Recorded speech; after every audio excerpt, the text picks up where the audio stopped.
नमस्कार दोस्तों, ये बात है फरवरी साल 2002 की। विश्व हिंदू परिषद राम जन्मभूमि अयोध्या में एक महायज्ञ समारोह का आयोजन करता है। इस महायज्ञ में शामिल होने के लिए हजारों राम भक्तों और कर सेवकों को भारत के कोने कोने से इनविटेशन भेजा जाता है। इस कैंपेन का एम था पूरे देश के कोने कोने से लोगों को जोड़कर अयोध्या में राम मंदिर निर्माण की मांग को बल देना।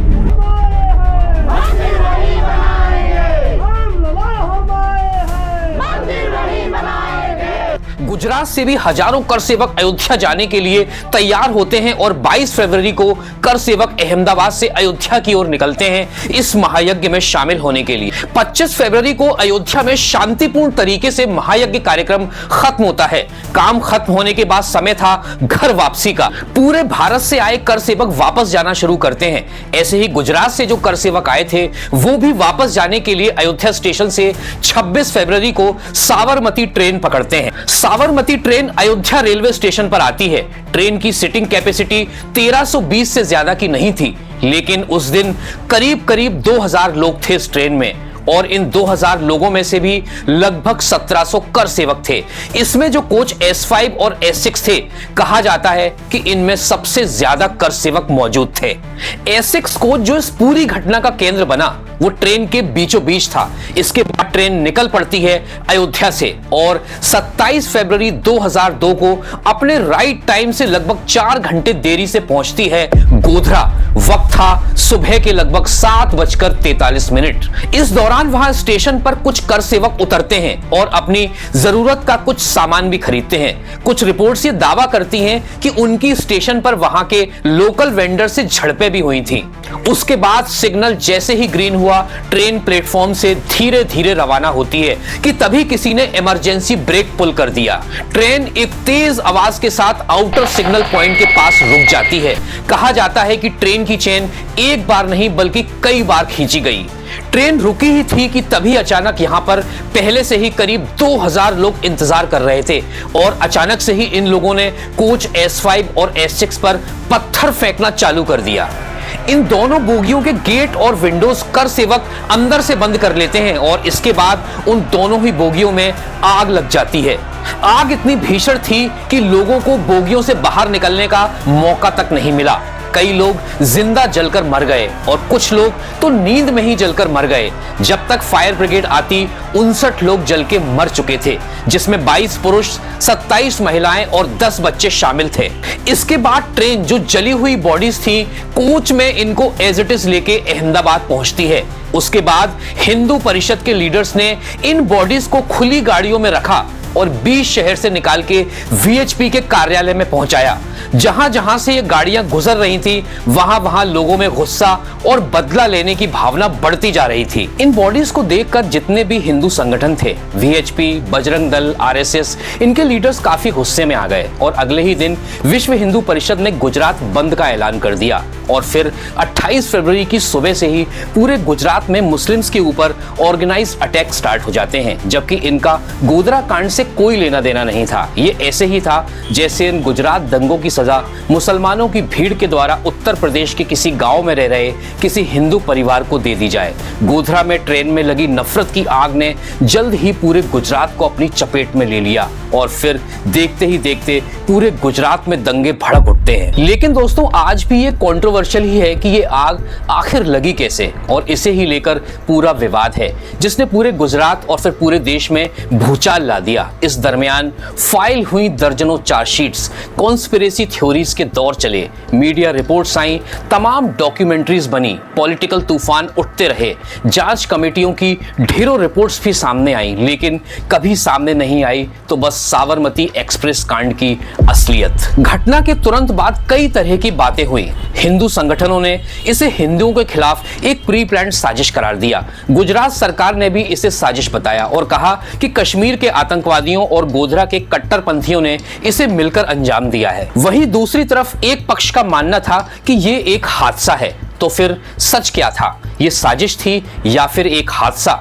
यदि कॉज, इफेक्ट और रिजल्ट पर गौर करें तो कॉज था कि साबरमती एक्सप्रेस में आग लगी थी, उसका इफेक्ट था गुजरात में दंगे, और रिजल्ट की बात करें तो पूरे देश ने देखा कि इस घटना के बाद कौन हिंदुत्व का सबसे बड़ा चेहरा बनकर उभरा, कैसे सांप्रदायिक राजनीति एक टूल की तरह देश में स्थापित हो गई और कौन मुख्यमंत्री से प्रधानमंत्री बना। तो दोस्तों, आज के इस वीडियो में हम तमाम जांच एजेंसियों और मीडिया रिपोर्ट्स के आधार पर यह जानने का प्रयास करेंगे कि क्या साबरमती एक्सप्रेस कांड एक दुर्घटना थी या फिर एक षड्यंत्र, और इन सबके पीछे सरकार की भूमिका पर आज भी सवाल क्यों उठाए जाते हैं।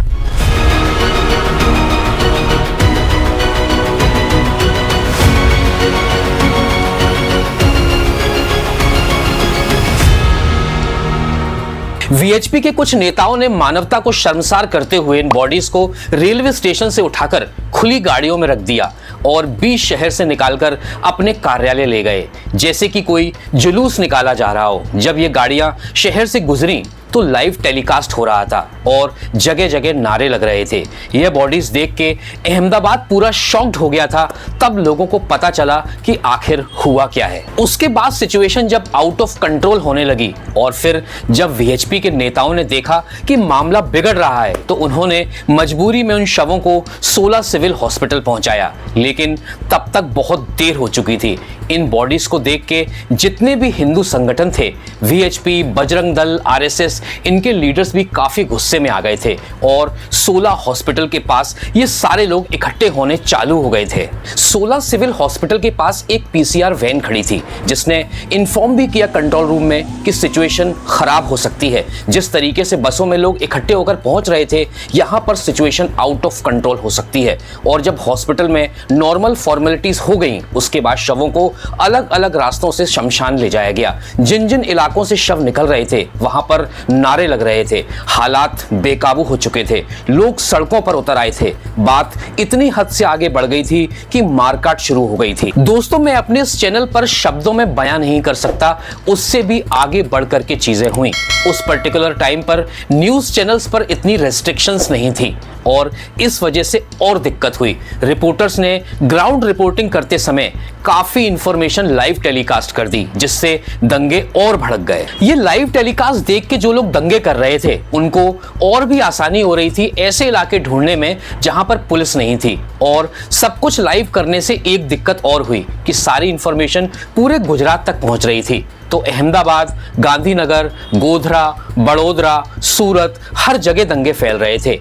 अब 3 दिनों तक लगातार ऐसे ही दंगे चलते हैं, जिसमें 790 मुस्लिम्स और 254 हिंदुओं की डेथ होती है। इसके अलावा गोधरा में 59 हिंदूज की डेथ ऑलरेडी हो चुकी थी और ये तो सिर्फ ऑफिशियल फिगर है, अनऑफिशियल डेटा इससे भी ज्यादा है। 27 फरवरी को जगह जगह पर दंगे हो रहे थे, लेकिन 28 फरवरी को बात बिल्कुल हाथ से बाहर निकल गई जब भीड़ गुलबर्ग सोसाइटी, नरोदा पाटिया और नरोदा गांव में पहुंचती है। चमनपुरा अहमदाबाद में एक गुलबर्ग सोसाइटी थी जहां पर मुस्लिम मेजोरिटी में थे और इसी सोसाइटी में कांग्रेस के एमपी एहसान जाफरी भी रहते थे। इस सोसाइटी में करीब 29 बंगलों और 10 अपार्टमेंट थे। यहाँ mainly upper middle class business families रहती थी। 28 फरवरी को 9 बजे मॉर्निंग में सोसाइटी के आसपास भीड़ इकट्ठी होना शुरू हो जाती है और नारे लगने लगते हैं। सोसाइटी के लोग ये सब देख के डरने लगते हैं और बैक टू बैक पुलिस में कॉल करते हैं, लेकिन पुलिस की तरफ से कोई नहीं आता। इसके बाद लोग कांग्रेस के एमपी एहसान जाफरी के घर पहुंचते हैं मदद के लिए। उसके बाद एहसान भी पुलिस को फोन करते हैं, चीफ ऑफ पुलिस को फोन करते हैं, वहां के बड़े बड़े नेताओं को फोन करते हैं, लेकिन कोई मदद नहीं आती। और उसके बाद सोसाइटी के बाहर जो भीड़ थी वो सोसाइटी के अंदर घुसने लगती है और लाइन से घरों में आग लगाती है। एहसान जो कांग्रेस के एमपी थे, इनके साथ साथ 69 लोगों को अपनी जान गंवानी पड़ती है। ऑलमोस्ट सारे घरों को डैमेज कर दिया जाता है और 18 घर पूरी तरीके से जला दिए जाते हैं। अक्टूबर 2007 में आज तक न्यूज चैनल के द्वारा तहलका के स्टिंग ऑपरेशन की फुटेज पब्लिक कर दी जाती है। इसमें 14 वीएचपी और Bajrang Dal activist including ruling government के एमएलएज डिस्कशन कर रहे थे कि कैसे उन्होंने वहां पर ये सब करा। इसके बाद एसआईटी बैठती है और 2016 में 11 लोगों को उम्र कैद की सजा दी जाती है। सेम डे ही पूरे गुजरात में दंगों की सबसे बड़ी घटना होती है अहमदाबाद के नारोदा पाटिया और उसके बगल के एक गांव नारोदा में, जो कि पूरे 10 घंटे तक चलती है और इस एक इवेंट में सबसे ज्यादा डेथ होती है। इसके बाद नेक्स्ट डे गुजरात में जब बंद हुआ तो नारोदा पाटिया में 5000 लोगों की भीड़ एकदम से आ गई, मानो किसी ने इन्हें सिग्नल दे दिया हो। हर चीज में जैसे कोई प्रॉपर प्लानिंग के तहत चाहता हो कि हिंदू और मुस्लिम में झगड़ा हो। ये भीड़ बदला लेने के लिए उतरी थी, लेकिन सवाल ये उठता है कि आखिर इतनी बड़ी भीड़ एक साथ कैसे इकट्ठी हो गई? क्या ये सब कुछ पहले से ही प्लान किया गया था?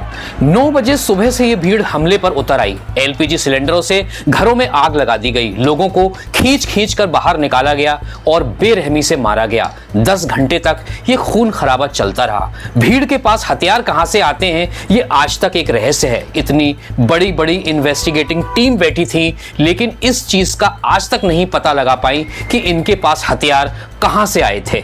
नारोदा पाटिया में सिर्फ 10 घंटों में 97 लोगों की जान चली गई, कई घर जला दिए गए, औरतों के साथ असॉल्ट हुए। आखिर ये सब कुछ किसने किया? कभी इस पूरे खेल के मास्टरमाइंड वीएचपी के नेता बाबू बजरंगी का स्ट्रिंग ऑपरेशन तहलका करता है और वीडियो पब्लिक कर देता है, जिसमें वो खुद कबूल करता है कि उसने कैसे नारोदा पाटिया में लोगों को मारा। और सबसे चौंकाने वाली बात यह है कि वो ये भी दावा करता है कि सरकार और पुलिस ने उसे इस काम में पूरा सहयोग दिया। आगे चलकर बाबू बजरंगी को उम्र कैद हुई, लेकिन उसने जो वीडियो में कहा था वो कोर्ट में साबित नहीं हो पाया। वास्तव में कोर्ट में सिर्फ थ्योरीज ही चली, जिसका नाम आया सबको सबूतों के अभाव में छोड़ दिया गया। ये मामला इतना बड़ा है कि आप सोच भी नहीं सकते। एक तरफ तो एक शख्स खुलकर कबूल कर रहा है कि उसने हत्याएं की, और दूसरी तरफ कोर्ट में सबूतों का अभाव। ये कितना अजीब है। इस पूरे खेल में एक नाम जो सबसे ज्यादा चर्चा में रहा वो था नारोदा से बीजेपी की विधायक रही माया कोडनानी का। विधायक सुनकर आपको ऐसा लगेगा कि यह शख्स तो बड़ा ही इज्जतदार रहा होगा, लेकिन सच ये है कि इन्हीं पर नारोदा पाटिया दंगों को ऑर्गेनाइज करने का आरोप लगा था, जिसके लिए इनको 28 साल की सजा भी सुनाई गई। लेकिन आगे चल के इनको सबूत ना होने की वजह से छोड़ना पड़ा। और सबसे हैरानी की बात तो यह है दोस्तों कि नारोदा पाटिया के दंगों के बाद अगले इलेक्शन में ये और अधिक ज्यादा वोटों के अंतर से जीती और कैबिनेट मिनिस्टर भी बनी। इसके बाद नेक्स्ट डे 1 मार्च को बड़ोदरा के हनुमान टेकरी इलाके में एक बेकरी थी, जहां 14 लोग छुपे हुए थे। इनमें से 11 मुस्लिम और 3 हिंदू थे। इन सभी को रात 8 बजे जिंदा जला दिया गया और आज तक इस मामले में किसी को सजा नहीं हुई। जब इस पूरे हंगामे पर गवर्नमेंट से क्वेश्चन किए गए तो गवर्नमेंट ने कहा कि उसने अपनी कैपेसिटी में सारे कदम उठाए, लेकिन भीड़ बहुत ज्यादा थी और यह सब गोधरा कांड की एक प्रतिक्रिया थी जिसमें गवर्नमेंट का कोई भी रोल नहीं था। भीड़ बहुत ज्यादा थी। यही रीजन था कि महाराष्ट्र, राजस्थान और मध्य प्रदेश, जहां कांग्रेस की सरकार थी, वहां से पुलिस फोर्स बुलाने के लिए लेटर भी डाले गए, लेकिन अपोजिशन ने कोई मदद नहीं की। गवर्नमेंट ने यह भी कहा कि चीफ मिनिस्टर ने गोधरा कांड के अगले ही दिन एसआईटी बना दी थी और गोधरा के पास कर्फ्यू भी लगा दिया था ताकि बात आगे ना बढ़े। लेकिन बात यह है दोस्तों कि जब गवर्नमेंट ने इतना कुछ किया उस टाइम पे, तो उसके बाद भी गवर्नमेंट को क्वेश्चन आज तक क्यों किया जाता है? अटल बिहारी वाजपेयी से लेकर अपोजिशन तक सभी ये क्यों कह रहे हैं कि राजधर्म का पालन नहीं हुआ? संजीव भट्ट, जो उस वक्त गुजरात इंटेलिजेंस ब्यूरो में सीनियर पुलिस ऑफिसर थे, इन्होंने कोर्ट के रिकॉर्डेड स्टेटमेंट में कहा कि इनको इंफॉर्मेशन आने लगी थी पीसीआर से कि माहौल खराब होने वाला है। कार सेवकों की बॉडी शहर से नहीं निकलनी चाहिए थी और जगह जगह से पुलिस रिपोर्ट भी कर रही थी दंगों के बारे में, लेकिन इनके हाथ बंधे हुए थे। इनके हिसाब से शाम को गवर्नमेंट की हायर अथॉरिटी ने एक मीटिंग करी जिसमें पुलिस चीफ, ब्यूरोक्रेट्स और सबको यह समझाया गया कि यह केवल एक एक्शन का रिएक्शन है। 2-3 दिन में लोगों का गुस्सा शांत हो जाएगा, उसके बाद सब ठीक हो जाएगा, आपको बीच में पड़ने की जरूरत नहीं है। 2007 नवंबर में आउटलुक मैगजीन की रिपोर्ट में हरेन पंड्या, जो कि पहले गुजरात के होम मिनिस्टर रह चुके थे, उन्होंने कन्फेस किया कि 27 फरवरी की रात को उस मीटिंग में वो भी थे जहां गवर्नमेंट की हायर अथॉरिटी उनको बीच में ना पड़ने को कह रही थी और फिर आगे चल के किसी अननोन ने उनका मर्डर कर दिया, जिसका आज तक भी पता नहीं चल पाया। गुजरात दंगों की जांच के लिए जो एसआईटी गठित की गई थी उस पर भी बहुत सारे सवाल उठे। गुजरात गवर्नमेंट ने इस चीज की जांच के लिए स्पेशल इन्वेस्टिगेटिंग टीम बनाई, नानावटी कमेटी, जिसको गुजरात दंगों और गोधरा कांड दोनों की एक साथ जांच करने को कहा गया था। और इस कमेटी को लीड कर रहे थे सुप्रीम कोर्ट के रिटायर्ड जज जीटी नानावती। जब सिख दंगे हुए थे उस टाइम पे श्री अटल बिहारी वाजपेयी जी ने इनको ही अपॉइंट किया था। ये काफी स्ट्रिक्ट माने जाते थे क्योंकि इन्होंने former PM PV Narasimha Rao और आई.के. गुजराल तक को पूछताछ के लिए बुला लिया था। लेकिन जब गुजरात दंगों की बात आई तो इन्होंने गवर्नमेंट अथॉरिटी में से किसी को भी समन देके पूछताछ के लिए नहीं बुलाया और सबको बिना पूछताछ के ही क्लीन चिट दे दी। तो इस बात को लेकर भी लोगों ने क्वेश्चन किया कि आपने अपने करीबियों को ही इन्वेस्टिगेशन के लिए रखा है। लेकिन दोस्तों, असल दिक्कत तब हुई जब तहलका मैगजीन ने अपने स्टिंग ऑपरेशन की नई वीडियो रिलीज की, जिसमें अरविंद पांड्या, जो कि उस टाइम पर council for the Gujarat government थे, वो अपने वीडियो में बोल रहे हैं कि टेंशन लेने की कोई बात नहीं है। नानावती कमीशन में जितने भी लोग हैं वो गवर्नमेंट के खास आदमी हैं। जो भी रिपोर्ट आएगी वो गवर्नमेंट के फेवर में ही आएगी। अब ये सब ब्लेम गेम तो चल ही रहा था। इसके बाद नानावती कमीशन ने अपनी 1500 पेजेस की फाइनल रिपोर्ट 45,000 शपथ पत्रों और 1,000 गवाहों के स्टेटमेंट के साथ कोर्ट में सबमिट की, जिसमें गुजरात गवर्नमेंट, आरएसएस और बजरंग दल के जितने भी एक्टिविस्ट थे इन सबको क्लीन चिट दे दी जाती है। और नानावती कमीशन की इन्वेस्टिंग रिपोर्ट में यह भी बताया गया कि गोधरा में जो ट्रेन को जलाया गया था वो एक प्री प्लान्ड इवेंट था, जिसके मास्टरमाइंड मौलाना उमर और नानू मियां थे। दोस्तों, उस पर्टिकुलर टाइम पर स्टेट और सेंटर दोनों जगह बीजेपी की सरकार थी और नानावती कमीशन की इन्वेस्टिगेशन ऑलरेडी चल रही थी, तो अलग से कोई इन्वेस्टिगेशन नहीं स्टार्ट की गई। लेकिन जब 2 साल बाद 2004 में कांग्रेस की गवर्नमेंट जीत के सेंटर में आई तो कांग्रेस ने गुजरात दंगों की जांच के लिए एक अलग से कमेटी बनाई, जिसका नाम था उमेश चंद कमेटी। गुजरात कोर्ट ने ऑन रिकॉर्ड ये कहा कि ये जो अलग से उमेश चंद कमेटी बनाई गई है ये अनकॉन्स्टिट्यूशनल है, लेकिन रेलवे सेंटर के अंडर में आता है ये बोल के जांच चलती रही। कांग्रेस सरकार में उस टाइम पर रेलवे मिनिस्टर लालू यादव थे। सिर्फ 4 महीनों के अंदर अंदर रिपोर्ट बना दी गई और रिपोर्ट में वही आया जो कांग्रेस के लीडर पिछले 2 साल से बोल रहे थे। उमेश चंद कमेटी की इन्वेस्टिगेशन ने कहा कि ये एक प्री प्लान अटैक नहीं था बल्कि एक हादसा था। जिस तरह से नानावती कमीशन की रिपोर्ट का झुकाव एक पर्टिकुलर ग्रुप की तरफ था, ठीक उसी तरीके से कांग्रेस ने जो उमेश चंद कमेटी बनाई थी उसमें भी एक पर्टिकुलर कम्युनिटी को खुश करने की कोशिश की गई। एक आम आदमी जो सच जानना चाहता है वो किसकी माने? नानावती कमीशन कहता है कि ये एक प्लान्ड अटैक था, वहीं दूसरी तरफ उमेश चंद कमेटी कहती है कि ये एक हादसा था। इंडिया के टॉप इन्वेस्टिगेशन ऑफिसर एकदम अलग अलग बात बता रहे थे और कोइंसिडेंस देखिए, दोनों इन्वेस्टिगेशन कमेटियों ने अपने अपने फेवरेट लीडर्स का ही वर्जन रखा। कोर्ट के सामने ये सारी चीजें देखने के बाद नेशनल ह्यूमन राइट कमीशन ने ऑन रिकॉर्ड बोला कि दोनों रिपोर्ट्स अपनी अपनी पार्टियों को फेवर कर रही हैं, जो कि बहुत ही बड़ी गलती है। इसके सोसाइटी पर लॉन्ग टर्म इफेक्ट पड़ते हैं और लोगों का लॉ एंड ऑर्डर से विश्वास हटता है। अब दोस्तों, ये जो दोनों कमिटीज थी ये अपना अपना वर्जन बता रही थी। इसके अलावा एक इंडिपेंडेंट जांच और हुई जिसका नाम था कंसर्न सिटीजन ट्रिब्यूनल। इस जांच कमेटी में रिटायर्ड जज और कई सीनियर एक्टिविस्ट थे। इन्होंने जो इन्वेस्टिगेशन की वो अब तक की जो भी कहानी चल रही थी उससे एकदम अलग थी। ट्रिब्यूनल की रिपोर्ट के हिसाब से जब कर सेवक अहमदाबाद से अयोध्या जा रहे थे उस पूरी ट्रेन में कर सेवक थे और जैसे ही ट्रेन अहमदाबाद से अयोध्या के लिए निकली, बीच में लखनऊ से कई सारे अनजान लोग बिना टिकट के कोच S5 और S6 में चढ़ गए। आईजीपी रेलवे मिस्टर पीपी अगजा के हिसाब से S5 और S6 में उस पर्टिकुलर टाइम पर कुछ तो गलत हो रहा था। यह भी हो सकता है कि इसके पीछे बहुत बड़ी प्लानिंग हो। ट्रिब्यूनल की रिपोर्ट के अकॉर्डिंग ट्रेन के अंदर जो लोग बैठे थे उन्होंने कई स्टेशनों पर लड़ाई की और इन सब की खबर आसपास के न्यूज़पेपर छाप रहे थे और इससे लोगों को पता चल रहा था कि कहां पर क्या क्या हो रहा है। अयोध्या में जनसत्ता ने इस मारपीट और एग्रेशन की खबर सेम डे न्यूज़पेपर में छाप दी थी। रिपोर्ट में यह भी कहा गया कि गोधरा कलेक्टर ने कंफर्म किया था कि टोटल 59 लोग जले थे, जिसमें से सिर्फ 5 लोगों की ही पहचान हो पाई थी और उन 5 लोगों में से एक वहां के लोकल स्टेशन मास्टर की वाइफ भी थी, जिनको उनके टिफिन से पहचाना गया था, जो कि कर सेवक नहीं थी। टोटल मरने वालों की संख्या में 12 बच्चे और 26 औरतें थीं।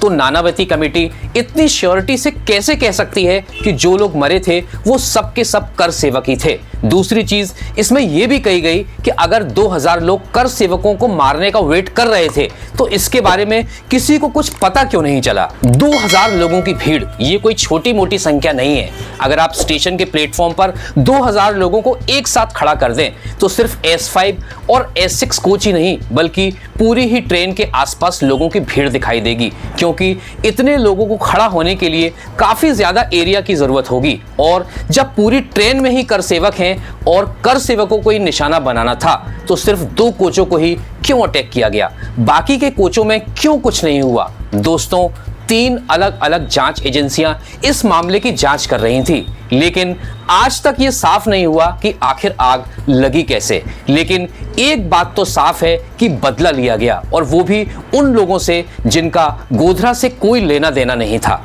इस पूरे इंसिडेंट में 1500 लोगों पर FIR दर्ज हुई थी, जिसमें से आखिर में 31 लोग बचे थे जिनको सजा हुई, और उन 31 में से 11 को फांसी दी गई और 20 लोगों को आजीवन कारावास हुआ। लेकिन कोर्ट ने पुलिस और कमीशन की ओर से आरोपित मौलाना उमर को बाइज्जत बरी कर दिया। उन 11 लोगों की फांसी की सजा को भी बाद में उम्र कैद में कन्वर्ट कर दिया गया, और बाकी के बचे सभी लोगों को सबूत न होने की वजह से छोड़ना पड़ा। दोस्तों, आज भी गुजरात दंगों से रिलेटेड कई पहेलियां हैं जिन्हें सुलझाया नहीं जा सका है। जैसे दंगाइयों ने साबरमती एक्सप्रेस के S5 और S6 कोच को ही निशाना क्यों बनाया? क्या सच में ट्रेन को इसलिए जलाया गया क्योंकि 1992 में कर सेवकों की भूमिका अयोध्या में विवादित ढांचे को गिराने में थी? क्या इसका बदला लिया गया? क्या गोधरा से एक स्टेशन पहले वहां के स्थानीय चाय वालों और वेंडरों से कर सेवकों की हुई झड़प का इस अग्निकांड से कोई लिंक है?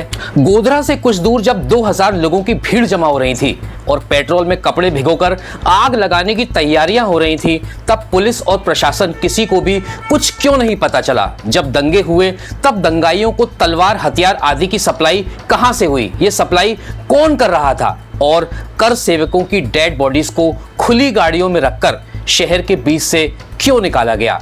ऐसे कई सवाल हैं जिनके जवाब अभी तक नहीं मिले हैं और शायद कभी नहीं मिलेंगे। यहां तक कि जिन लोगों ने कुछ राज बताने की कोशिश की भी है, उन्हें किसी तरीके से चुप करा दिया गया या फिर उनकी हत्या करा दी गई। इसके एग्जाम्पल हैं दंगों के दौरान गुजरात इंटेलिजेंस ब्यूरो के सीनियर पुलिस ऑफिसर रहे संजीव भट्ट, जिन्होंने ऑन रिकॉर्ड दंगों में सरकार के रवैये को लेकर कोर्ट में नेगेटिव स्टेटमेंट दिया और फिर उसके बाद से वो खुद ही आज तक जेल में हैं। दूसरे हरेन पांड्या, ये गुजरात के पूर्व गृह मंत्री रह चुके थे। दंगों के 3 महीने बाद मई 2002 में पांड्या ने गुप्त रूप से न्यायमूर्ति VR कृष्ण अय्यर समिति को अपना स्टेटमेंट दे दिया था। माना जाता है कि इन्होंने भी दंगों के दौरान सरकार की भूमिका को लेकर कुछ राज उजागर करने की कोशिश की थी, लेकिन अफसोस इसके बाद इनकी रहस्यमय तरीके से हत्या हो जाती है, जिसका आज तक कुछ पता नहीं चल पाया। दोस्तों, गोधरा अग्निकांड के बाद देश की राजनीति के पैरेलल इन सब रिपोर्ट्स को ध्यान से समझा जाए तो कम्युनल पॉलिटिक्स की एक कॉन्स्पिरेसी आपको जरूर दिखेगी।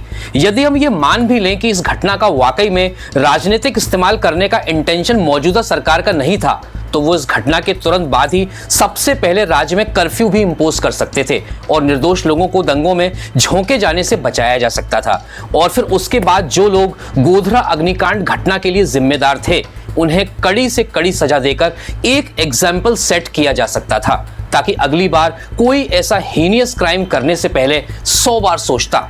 लेकिन दोस्तों, राजनीति में न्याय से ज्यादा अहमियत राजनीतिक फायदे को दी जाती है। अभी यह मामला सुप्रीम कोर्ट में है। जनवरी 2025 में इस पर सुनवाई होनी है। साबरमती अग्निकांड पर आप क्या सोचते हैं? नीचे कमेंट करके जरूर बताइएगा। धन्यवाद दोस्तों, मिलते हैं अगले वीडियो में।